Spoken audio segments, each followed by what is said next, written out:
Hari ni kita nak masak sup ayam yang simple tapi sedap. Mula-mula, hiris bawang merah.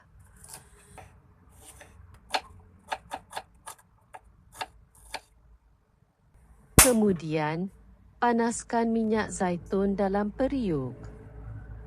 Tumis serai dan bawang merah hingga naik bau.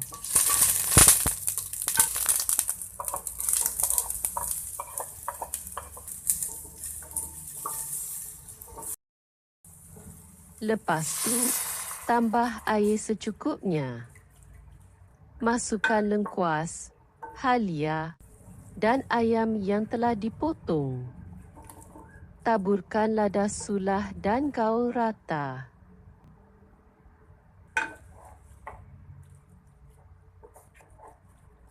Akhir sekali, perasakan dengan garam mengikut cita rasa.